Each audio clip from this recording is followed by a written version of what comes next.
Bonjour, je vais vous présenter l'impact d'API Platform sur l'open source et plus précisément sur deux packages open source que sont Silius, et on parlera un tout petit peu de Monophonie, mais surtout principalement de Silius. En fait, ce qu'on va voir, c'est une alternative à Easy Admin Bundle, en tout cas pour fabriquer vos interfaces d'administration, en ayant la même expérience développeur que sur un projet API avec API Platform, et puis en utilisant toute la souplesse avec les providers et les processors. Donc c'est un boulot d'1 an et demi que je vais vous présenter aujourd'hui. Je préfère pas habiller assez fort. Donc je suis Loïc Frémont, je suis expert technique chez Akawaka, je suis membre de la core team Silius et je suis créateur de Monophonie. Je vous ai mis les liens vers les différents sociaux si vous voulez si des questions vous reviennent plus tard, etc., comme on est en fin de conférence. Donc vous avez mon Twitter et mon GitHub, c'est sensiblement pareil. Voilà, donc je vais vous présenter, donc, comme je disais, l'impact d'API Platform. Donc un tout petit peu la société dans laquelle je travaille, qui s'appelle Akawaka. Le projet Monophonie, pourquoi l'utiliser et pourquoi c'est fait. Le nouveau système de ressources basé sur API Platform, avec les opérations, tout ça. Comment utiliser, déclarer des ressources Silius, tout le nouveau système, et comment les utiliser sans driver doctrine, ou sans quelconque driver. Et puis la suite, ce qui va arriver après. Parlons d'abord d'Akawaka, donc la société dans laquelle je travaille. On est expert en projet web. On utilise des architectures clean avec des méthodes de DDD pour des projets qui tiennent dans le temps. Une vraie démarche de qualité au travers de tests tels que PHP Unit, BIAT et des choses comme ça, pour vraiment faire quelque chose de très proche de vos besoins et puis pour nous, en termes de qualité, avoir quelque chose de vraiment propre, quoi. Une industrialisation efficace et adaptée pour vos projets. Les autres, c'était, voilà.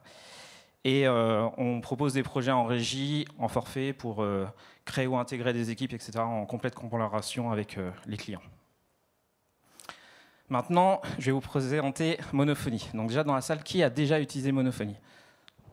Oh, il y en a déjà quand même pas mal. Après, je les connais tous, je crois, du coup, ce qui est logique, en vrai. Alors, pourquoi l'utiliser? En fait, ça va permettre de bootstrapper un projet moderne en Symfony. En fait, c'est vraiment un framework, un micro-framework, donc c'est basé sur Symfony. C'est un micro-framework, donc ça, en fait, on pourrait le faire directement sur un squeletton Symfony, ça marcherait aussi. C'est juste pour tout customiser beaucoup plus rapidement pour préparer ce micro-framework. Et ce micro-framework, il va permettre de configurer très rapidement les composants utilisés, qui sont des choix techniques, les composants Silius de bundle. En fait, donc ça va être des composants de ressources et de grid, on va le voir plus particulièrement après ce que c'est exactement. Et ça va du coup vous permettre de vous concentrer beaucoup plus rapidement sur ce qui compte vraiment, c'est les fonctionnalités clients, avec toute la souplesse de tout ça. Donc l'installation d'un projet Monophonie, c'est très simple, c'est un squeletton spécifique qui a que quelques petites... enfin, en gros, il y a quelques petites configurations dedans, et ensuite, c'est Flex qui vient copier, en fait, toutes vos fonctionnalités de base que vous pouvez modifier, supprimer, adapter à vos besoins. Donc justement, quand je parlais de fonctionnalités de base, c'est ça. En fait, on a un back-office qui est déjà prêt, avec des choses préchargées assez génériques, mais qu'on peut complètement retirer si ce n'est pas du tout ça qu'on a envie de faire, ou le customiser. Et donc ces fichiers-là, il n'y a pas d'injection de dépenses à modifier ou quoi que ce soit. Ces fichiers-là, ils arrivent dans votre dossier template, SRC, etc. Donc voilà ce qui arrive par défaut. Donc un dashboard, une gestion d'administrateur. Là, je vais pouvoir un peu plus vous parler de ce qu'est Silius, enfin les composants de Silius. En fait, ici, c'est une grid Silius. Une grid, elle contient la liste des administrateurs, les filtres ici, il peut y en avoir plusieurs, des filtres qu'on vient enchaîner et customiser, donc un petit peu comme des filtres API Platform par exemple. Et le bouton ici de création est configuré aussi dans la grid. Donc tout ça, ces boutons d'action, tout ça c'est configuré dans une grid. Et la ressource, c'est l'équivalent finalement d'API Platform Core qui gère ses API ressources. Et ben en fait, le Resource Bundle, lui, va gérer ses propres ressources à lui aussi, en définissant ses opérations et tout ça. Monophonie, il a aussi un pack, un API pack, qui vient installer API Platform et qui vient aussi copier via Flex des petites fonctionnalités de base. Alors quand je dis petites fonctionnalités, c'est quoi? C'est tout simplement ça, en fait. Tout simplement un login check, un register d'un customer, c'est-à-dire en fait l'utilisateur de votre application, quelque chose pour aller voir le détail du customer, le modifier son mot de passe, quand j'ai un mot de passe oublié, etc. Donc c'est tous les trucs qu'on se fait suer, j'évitais le gros mot, en plein milieu au début du projet, et du coup on gagne quand même, mine de rien, 2 jours de dev avec ces premières fonctionnalités déjà faites. Après, encore une fois, comme si ça ne vous plaît pas exactement comme elles sont faites, c'est dans votre code, donc vous pouvez les modifier, les adapter ou les supprimer et refaire autre chose. Ici, par défaut, ça utilise GW2, T, GWT, on va le dire en français, on est en track française ici. Maintenant, on va passer à Silius. Donc c'est là que vous allez voir en fait l'alternative à Easy Admin Bundle. Alors le but, c'est pas complètement supprimer le truc, c'est proposer autre chose. Voilà, je vois qu'il sourit à côté. Ah non, attends, j'ai oublié des choses là-dedans, et les notes effectivement. Donc au départ, le Resource Bundle a été conçu pour initialement faire du CRUD d'entité doctrine. Ça répondait à un besoin de duplication de code. Ils se sont rendus compte qu'ils faisaient toujours la même chose dans les contrôleurs, tout le temps. Ça contenait le même code, vérification de formulaire, rajouter un success flash, etc. Les validations. Et en gros, voilà, ils ont décidé de faire, plutôt que de la génération avec du maker, ils ont décidé de faire un ressource qui contenait un contrôleur générique, qui est utilisé pour tous vos projets. Alors ce contrôleur générique, du coup, va plus être la même chose. Et ça permet, oui, ça j'ai déjà dit, donc c'est bon. Pour demain, maintenant, ce qu'on veut, c'est une meilleure DX. Donc, moi, j'utilise API Platform 3 dans un projet, et j'ai trouvé, 2.7 à l'époque, bêta, dev même, je crois, au début.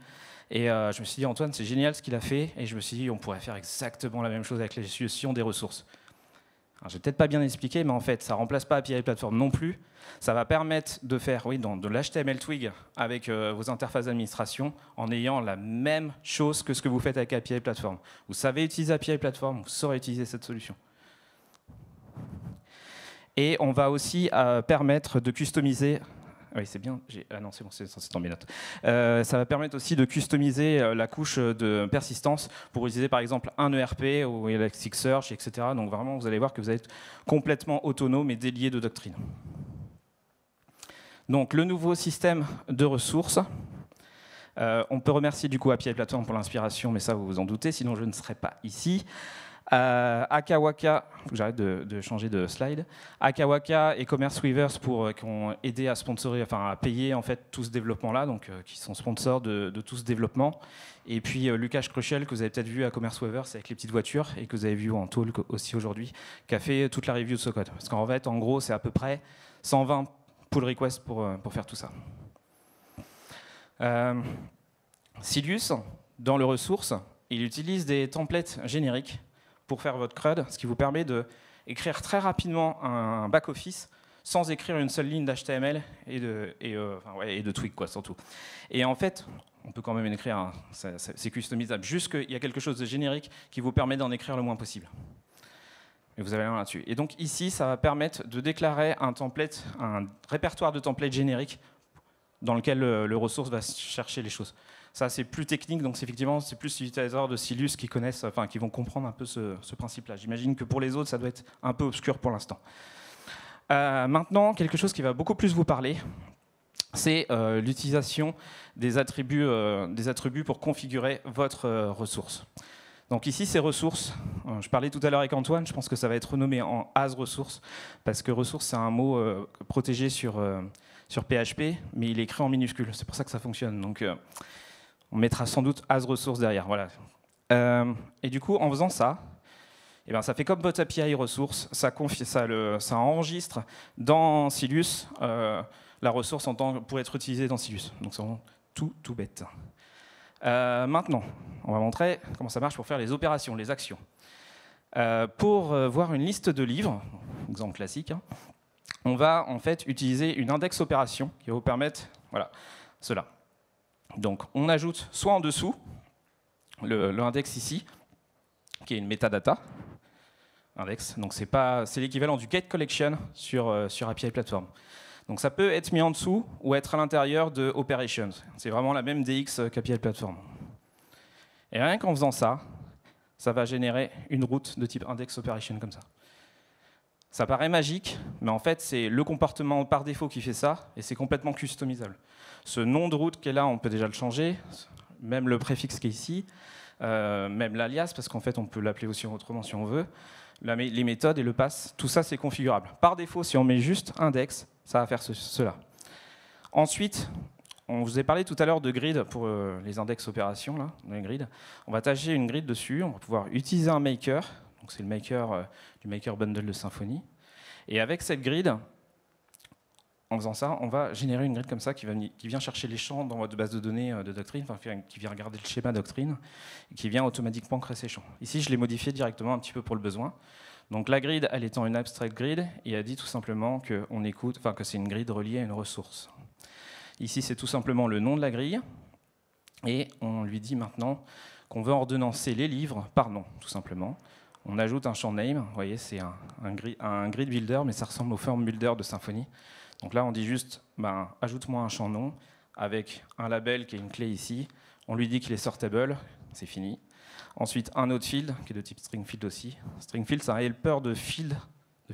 Et en field, on peut utiliser des custom fields. Donc on peut faire des fields de n'importe quel type.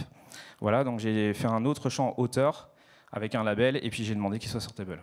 Et avec ça, en ayant fait notre entité avant, en ayant fait notre base de données comme il faut, on n'a plus qu'à maintenant dire à notre index attribut qu'on utilise tel grid, donc on peut l'utiliser avec le fully classify class name, ou avec le nom qu'on avait défini dans la grille, qui est ici, la grille appbook.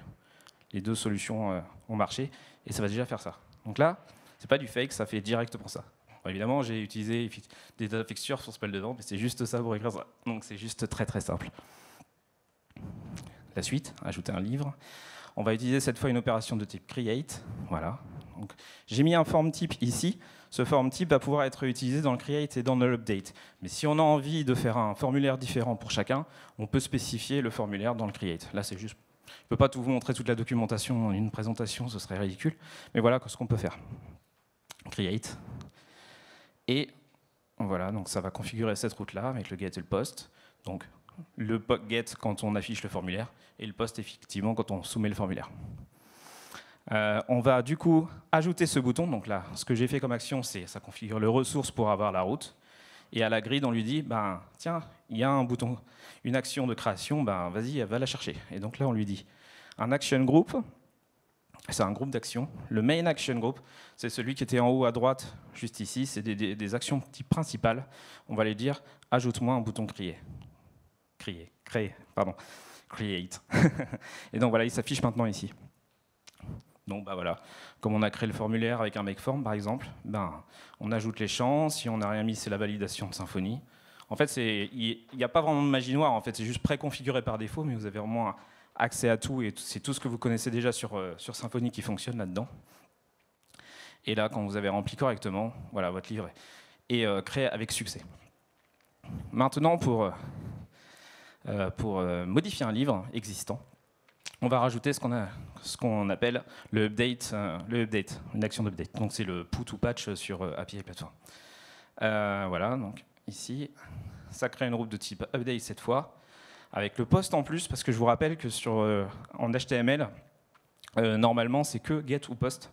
Il y avait avant dans Symfony, il y a toujours pour l'instant, un HTTP method override. En fait, on mettait un champ hidden dans les formulaires pour changer la méthode de la requête HTML, et Symfony, lui, voyait de l'autre côté après un put, en fait. Donc là, du coup, maintenant, on a rajouté récemment dans le package le fait que les routes soient aussi en post. Maintenant, du coup, comme tout à l'heure, le bouton créer, on l'avait déclaré dans la grid. Là, on va mettre le bouton update dans la grid aussi. Cette fois, c'est plus le main action group, mais c'est le item action group. C'est pour chacun de vos livres dans votre grille. Donc voilà, le bouton edit apparaît.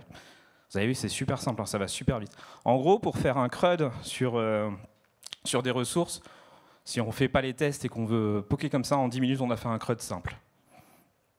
Donc là, je modifie le nom du livre, et on est notifié comme quoi le livre est très modifié avec succès.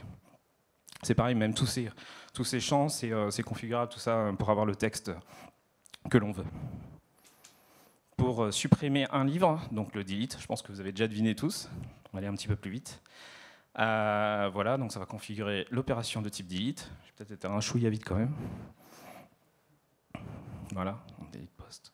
Avec ici le pass delete. Je peux très bien lui changer le short name, ça changera le remove ici, ou le changer le pass ici pour mettre un remove. Enfin, je fais ce que je veux en fait, hein, c'est configurable.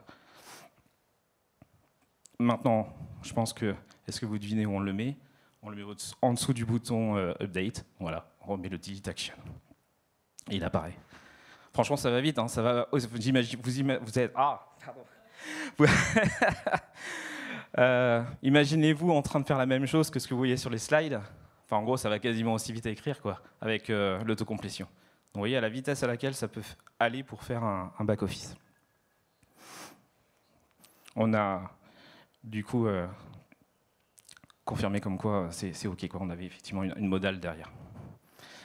Pour supprimer plusieurs livres à la fois, on a un truc qui s'appelle des bulk delete. Très très simple. Alors c'est quoi? Donc le bulk delete ici, qu'est-ce que ça fait? Oui, bon, ça vous en doutez, une route bulk delete, etc. Et là, on va mettre un groupe d'action, bulk action group. Donc c'est encore un dernier action group. Le bulk action, c'est par exemple comme dans vos mails, vous sélectionnez plusieurs mails et vous les supprimez après tout ce qui est sélectionné. Bah, c'est ça le bulk delete. Donc delete action à l'intérieur. C'est le même helper, c'est pratique. Et du coup, le bouton delete ici, il est là, il est grisé. Quand je sélectionne une ou plusieurs lignes, ou toutes les lignes là-haut, le bouton delete est activé. Enfin, il est activé, il est visible, on peut du coup cliquer dessus. Et on peut confirmer notre action, et voilà, ça y est, tous les livres sont supprimés en même temps. Maintenant, là on va passer dans les choses un peu plus intéressantes. Pour publier les livres. Alors déjà, est-ce que tout le monde sait ce que c'est qu'une state machine? Il y en a, pas tout le monde. Alors en fait, par exemple, quand vous publiez des articles, des choses comme ça, souvent, vous le mettez en brouillon, et puis vous avez une relecture, il y a quelqu'un qui a validé la relecture, avec des pull requests, hein, ça marche aussi. Et du coup, il y a plusieurs étapes comme ça, de passage de workflow, on appelle ça. Et là, on va faire un truc très simple, on va dire que le livre, il est en draft, les gens ont relu, c'est OK, et il n'est pas encore accessible dans le front, et une fois qu'il est validé, il passe en publié, et du coup, il est accessible dans votre application. Alors ça, là, c'est vraiment un exemple tout simple. Et je vous montre qu'en fait, il y a une transition qui s'appelle Publish, qui passe le livre de draft à Published.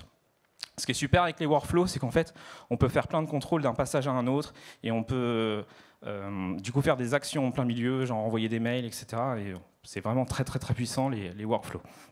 Donc ici, très très simple, un petit helper, enfin un petit attribut, pas un helper, un attribut pour faire une transition de cette machine. On lui dit juste le nom de la transition.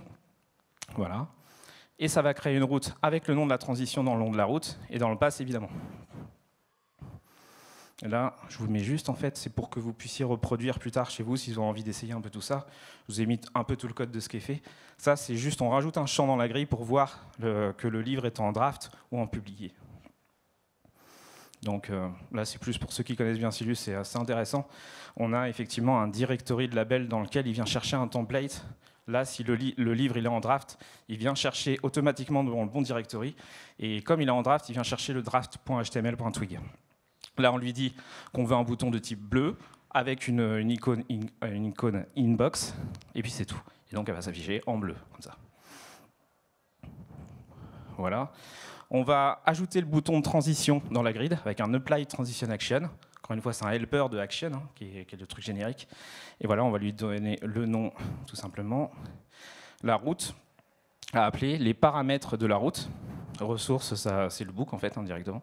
Donc, .id, c'est book.getID. Et ça utilise les expressions language pour ceux qui connaissent bien. Et puis, bon, ça, c'est le vert, le label, l'icône qu'on veut. Et voilà, elle s'affiche.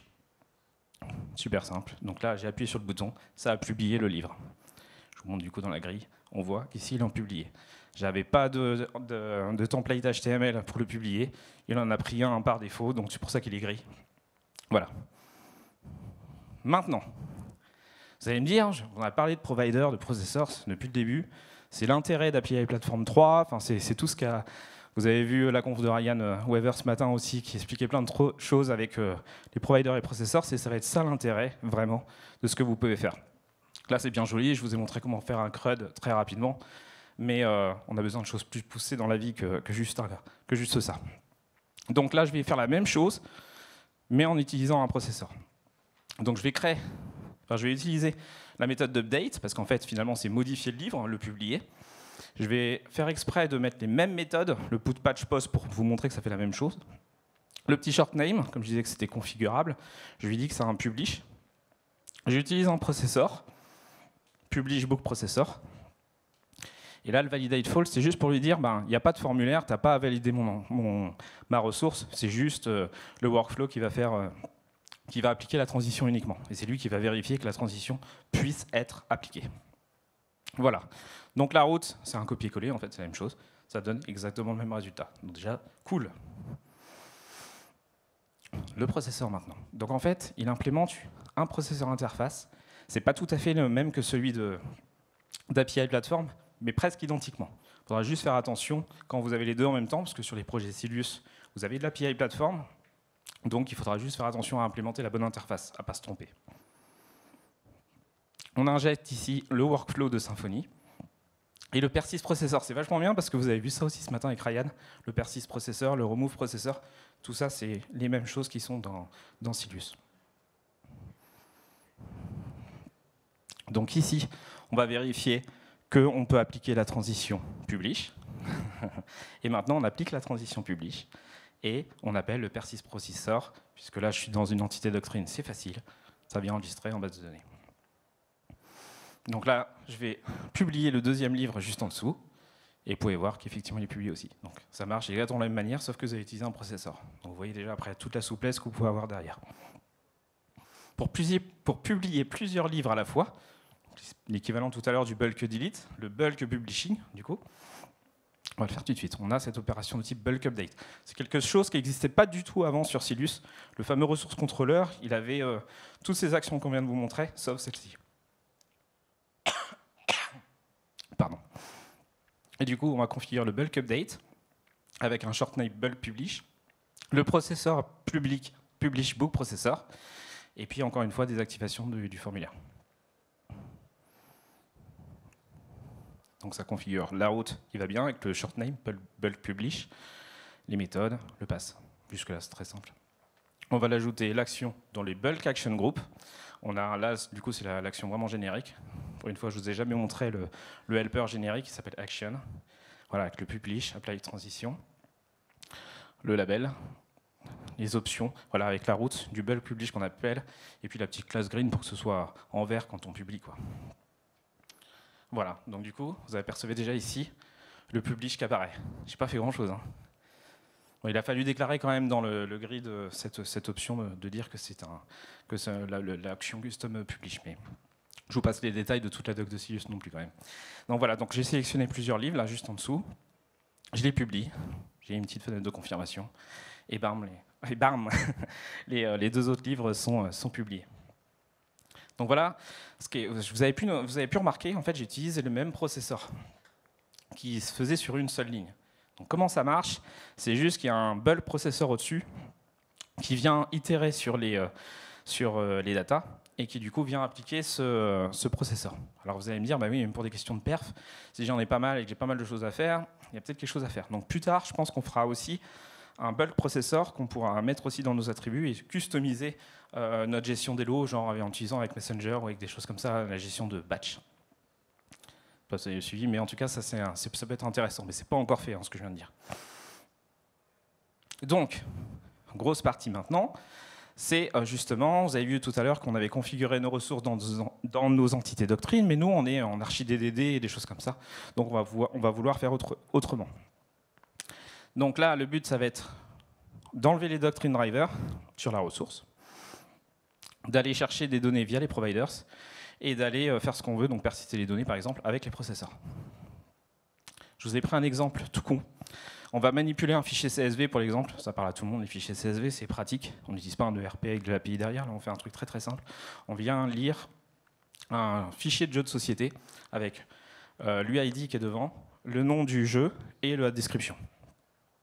C'est pour l'exemple, amusez-vous pas à faire ne vous amusez pas à faire ça. De lire un fichier CSV pour votre back-office, mais voilà. Donc là, on va désactiver le driver sur la ressource ici. Il y aura peut-être quelque chose qui pourrait être mieux pour auto-configurer ça, mais pour l'instant, c'est un peu compliqué, donc le petit driver false. Voilà. On implémente l'interface de Silus comme pour dire que c'est une ressource. Pour l'instant, c'est nécessaire. On verra si plus tard on peut retirer ça. Et puis, on va faire une grille associée. Vous vous rappelez que sur la gestion des get collection, en fait, c'est plus facile de l'utiliser avec une grille qui va manipuler tout ce qu'on voit à l'intérieur des tableaux, quoi. Donc voilà, donc on va faire une grille de type app board game. Cette grille-là, on va la voir tout de suite.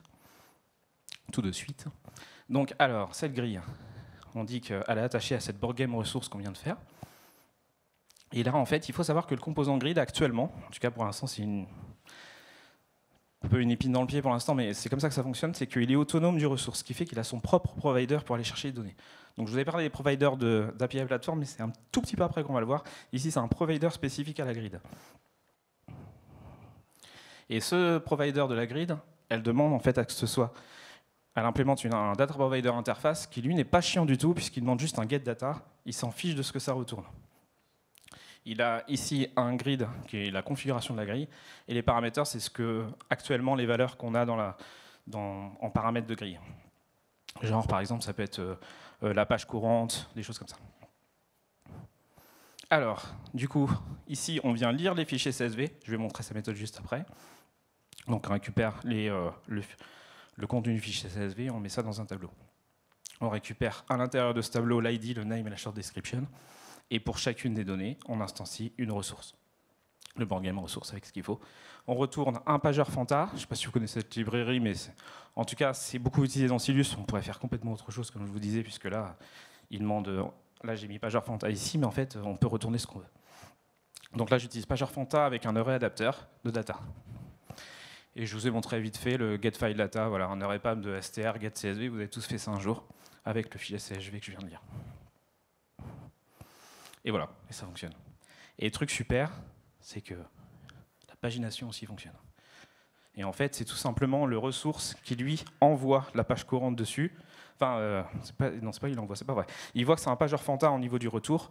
Et comme c'est un pageur Fanta, il se dit, bah, moi, je sais la page courante, et ben, je lui set la page courante. Et du coup, ça fonctionne sans rien faire. J'étais un peu surpris quand j'ai implémenté ça. Je me suis dit, hop, c'est cool, ça fonctionne. Par contre, on va avoir d'autres problèmes maintenant. Alors, ajouter un jeu de société.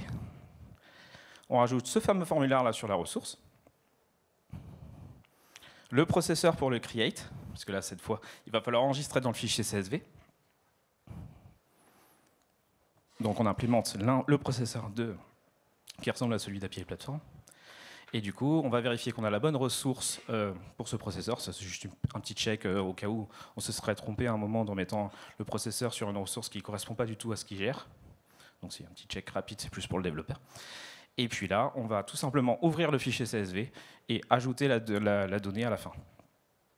C'est plus pour le détail, on n'a pas besoin de lire le fput CSV. Je pense que vous avez déjà fait ça un jour peut-être dans un projet. Voilà. Et là, du coup, je vais créer un jeu de société. Si j'ai les validateurs dans ma ressource qui sont bien, ça va planter si j'ai rien mis. Je remplis comme il faut. Et il se retrouve en dernier, puisqu'il est en dernier sur le fichier CSV. Pour éditer un livre, on va utiliser pareil l'update. On va utiliser cette fois le provider, mais le provider qui ressemble à celui d'API Platform, donc pas celui de la grille. Voilà, le provider Board Game Item Provider, donc il vient chercher un autre jeu de société, et un autre processeur après qui vient le modifier en base de données. En base de données, en fichier CSV, pardon. On a tellement l'habitude que ce soit une base de données. Voilà. Donc le provider, il vient utiliser, en fait, on va pouvoir récupérer la request dans un objet qui s'appelle contexte. Sur API Platform, le contexte, c'est un array. C'est un objet vraiment très, très générique, enfin, très array, quoi. Et là, le contexte, c'est un objet, ce qui fait qu'il est un peu plus autocomplété, puisqu'en fait, on a à l'intérieur, on peut récupérer un request option. Et du coup, on récupère à partir de ce request option l'objet request. Voilà. Et dans ce request, on va pouvoir récupérer l'attribut ID. Voilà. Donc ensuite, je viens chercher les données dans le fichier CSV et je récupère celui qui correspond à l'ID qui est en paramètre en query param de l'URL. Voilà. Si on l'a pas trouvé, il va falloir returner nul. Ok. Il va falloir returner nul pour le not found et sinon on fait le jeu de société. Voilà. Donc ensuite, on va utiliser l'update board game processor pour modifier le livre dans le fichier CSV. Donc là, on vient l'ouvrir. on vient bien mettre tout ce qu'il faut, et en fait, on vient réécrire toutes les lignes à la fois. On a modifié le rang en question, puis après, on réécrit toutes les lignes dans le fichier CSV. Donc là, je le modifie. Je modifie le nom, vous voyez, je vous ai mis l'âge de pierre à la place de Stone Age. Pour les amateurs de jeux de société, le jeu Stone Age, ça doit parler à certains. Voilà, on le modifie et on est notifié comme quoi c'est OK. Pour le supprimer, pareil, on peut réutiliser le provider de la modification, puisque pour supprimer un jeu de société, du coup, il va falloir aller le rechercher pour pouvoir aller ensuite, du coup, le chercher puis le supprimer. Donc le delete, provider processor. Et du coup, voilà ici, on vérifie encore une fois que c'est la bonne instance. Et on vient du coup aller chercher les données, supprimer cette ligne unset dans le tableau et réécrire le fichier CSV. Donc c'est toujours un peu pareil, donc je vous passe un peu vite. Voilà, on delete. Et voilà, on voyait qu'en fait on a réussi à faire carrément tout le CRUD avec un fichier CSV. Bon, on va avoir d'autres problèmes parce que le fait qu'on n'utilise pas Doctrine, il va falloir qu'on gère nous-mêmes pour les colonnes sortable. Donc ici, on avait mis comme quoi le jeu de société pouvait être ordonnancé par nom. Voilà, le set sortable, order by name ask. Voilà. Donc là, vous pouvez constater que portant visuellement la grille a l'impression que c'est bon, puisqu'elle a mis la petite flèche vers le haut comme quoi c'était ordonnancé, sauf que Ticket to Ride, Seven Wonders, Puerto Rico, Azul, c'est pas bon. C'est pas bon du tout. Alors qu'est-ce qu'on va pouvoir faire? Je me suis posé la même question en fait quand j'ai implémenté tout ça. Je ne connaissais pas complètement le grid à l'époque, et je me suis dit, waouh, bon, est-ce que c'est compliqué ou pas? Eh ben non, c'est pas très compliqué. Vous voyez, en fait, dans les paramètres, je vous ai parlé que tout à l'heure, c'était la configuration actuelle. Donc là, je vais récupérer le sorting actuel, donc qui est en query param, on a un sorting name qui arrive dans les query param, et on va pouvoir le récupérer grâce à paramètre get sorting. Pas très compliqué. Donc si j'en ai pas, je retourne à un tableau vide, voilà. Et là, je vais appeler les méthodes sortData. Et ce sort data, c'est assez simple. Si c'est en ask, je vais faire un uSort en comparant les chaînes, etc. Donc à un moment, je compare les chaînes d'un côté, et puis pour le desk, je compare les chaînes de l'autre côté. Donc ce code-là, il est tout simple. Voilà, dans l'autre côté. Et cette fois, vous voyez que là je suis en desk, j'ai village, tigre frat, ticket to ride. Donc là, je suis par les derniers par défaut. Et si je reclique, cette fois, c'est OK. Seven Wonders, Azul, Carcassonne, Cartagena, en Ask aussi. Donc ça y est, j'ai gagné pour ce truc-là. Est-ce que j'ai fini? Pas complètement. Ouais. Est-ce que le default sorting, c'est-à-dire quand il n'y a pas de query param, fonctionne? Eh bien, en fait, non. Donc c'était encore une autre surprise. J'ai dit, j'ai encore oublié quelque chose. Qu'est-ce qui s'est passé? J'ai parlé tout à l'heure que c'était les paramètres courants qu'il y avait dans l'objet. Là, on voyait que c'est pas bon. Dans les paramètres courants, j'ai dit que c'était en parameters. Le order by name ask, en fait, il est dans les configurations de la grille. J'ai dit tout à l'heure qu'ici, le grid, en fait, c'est une espèce ça contient la configuration de la grille. Et donc, c'est ça qu'il va falloir récupérer. Donc, d'abord, paramètre courant s'il y en a, et s'il n'y en a pas, on vient chercher. En plus, il y a un get sorting. Je me suis dit, ah oui, d'accord, ça doit être ça. Et bam, ça marche. Donc là, cette fois, on a bien Seven Wonders, Azul, par défaut, sans le query param. Donc, la suite, pour la toute fin. La suite, après tout ça, qu'est-ce qu'il va falloir? Aujourd'hui, on est dans une version alpha 1. Il y a eu d'ailleurs plusieurs commits récents, là, plusieurs pull requests. On va refaire une alpha 2 très très vite, là, sans doute, très vite. La semaine prochaine, sans doute, avec quelques corrections, donc quelques améliorations, on va dire déjà. Il va falloir sortir une version stable de tout ça. Il y a encore des points pour que ça arrive vraiment en version stable, mais déjà la version alpha fonctionne bien. Et le but, c'est aussi que chacun atteste pour faire des retours et encore essayer d'améliorer un petit peu tout ça. Un des points également, à l'époque où j'ai copié-collé le code d'Antoine d'API Platform pour la gestion de tout ça et reconstruire un petit peu tout ça, ça a utilisé, merci, des events, des kernel events. Donc en fait, on avait des subscribers qui écoutaient ces kernel events. Vous avez dû voir la conf d'Antoine justement qui parlait que maintenant tout est provider et processors. Donc du coup, je pense que je vous apprends rien là-dessus. Et c'est des choses qui vont pouvoir être supprimées. Et puis, on va essayer de faire aussi une configuration PHP. En fait, il y a la configuration YAML, XML, attributs, et une configuration externe en PHP. C'est ce que j'aimerais bien proposer.